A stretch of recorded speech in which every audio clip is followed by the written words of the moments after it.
Former Prime Minister Sheikh Hasina has today been sentenced to death penalty, guilty of crimes. July গণঅভ্যুত্থান দমানোর চেষ্টায় মানবতা বিরোধী অপরাধ সংগঠনের দায়ে দোষী সাব্যস্ত করে ক্ষমতাচ্যুত প্রধানমন্ত্রী শেখ হাসিনাকে পৃথক পৃথক মামলায় মৃত্যুদণ্ড ও আমৃত্যু কারাদণ্ড দিয়েছে আন্তর্জাতিক অপরাধ ট্রাইব্যুনাল। আর এই রায় গুরুত্ব পেয়েছে প্রায় সবকটি আন্তর্জাতিক গণমাধ্যমে। With only one sentence, that is sentence of death.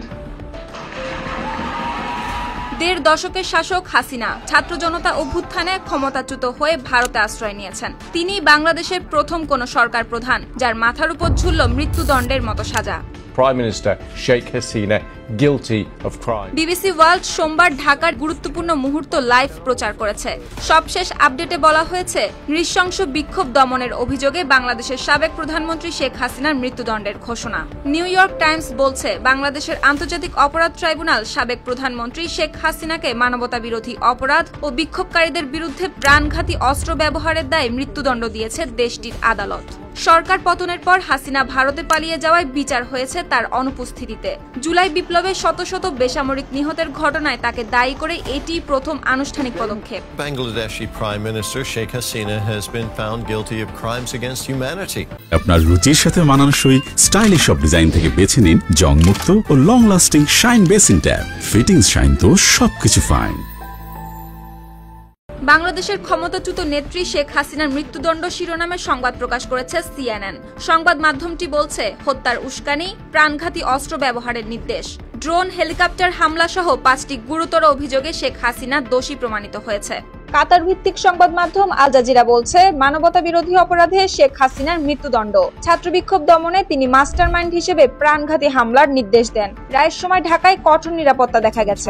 Former Prime Minister Sheikh Hasina, she's facing charges of crimes against humanity. বার্তা সংস্থা AFP জানায়, মানবতা বিরোধী অপরাধে শেখ হাসিনা ও সাবেক স্বরাষ্ট্রমন্ত্রী আসাদুজ্জামান খান মৃত্যুদণ্ড পেয়েছেন। রাজসাক্ষী ও সাবেক পুলিশ প্রধান চৌধুরী আব্দুল্লাহ আল মামুন দোষ স্বীকার করায় 5 বছরের সাজা পেয়েছেন। বার্তা সংস্থা রয়টার্সও এই প্রতিবেদন ফলাওভাবে প্রচার করেছে। এতে বলা হয়, ঢাকার ইন্টারন্যাশনাল ক্রাইমস ট্রাইব্যুনাল সাবেক প্রধানমন্ত্রী শেখ হাসিনাকে মৃত্যুদণ্ড দিয়েছে। 2024 সালের ছাত্র নেতৃত্বাধীন বিক্ষোভ দমনে তিনি প্রাণঘাতী বল প্রয়োগের নির্দেশ দিয়েছিলেন। অস্ট্রেলিয়া ভিত্তিক ABC নিউজের প্রতিবেদনে বলা হয়, 2024 সালে ছাত্রদের উপর প্রাণঘাতী অভিযানের দায়ে শেখ হাসিনাকে মৃত্যুদণ্ড দেওয়া হয়েছে।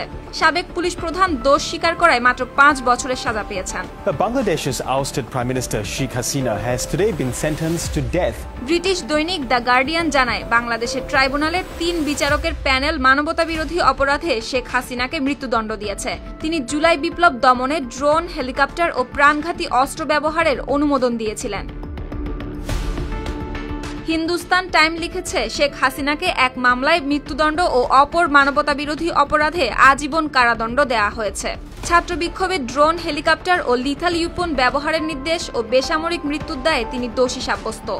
শিক্ষার্থীদের উপর নির্যাতনের দায়ে বাংলাদেশের ক্ষমতাচ্যুত প্রধানমন্ত্রী হাসিনার মৃত্যুদণ্ড, এই শিরোনামে সংবাদ প্রকাশ করেছে পাকিস্তানের ডনের প্রতিবেদনে বলা হয়, শেখ হাসিনা গত বছর ছাত্র নেতৃত্বাধীন বিদ্রোহের উপর মারাত্মক দমন-পীড়নের নির্দেশ দিয়েছিলেন। ফেব্রুয়ারির শুরুতে অনুষ্ঠিত হতে যাওয়া সংসদীয় নির্বাচনের কয়েক মাস আগে মৃত্যুদণ্ডের রায় দেয়া হলো শেখ হাসিনার।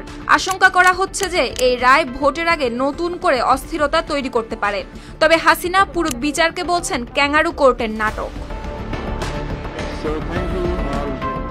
News desk, RTV।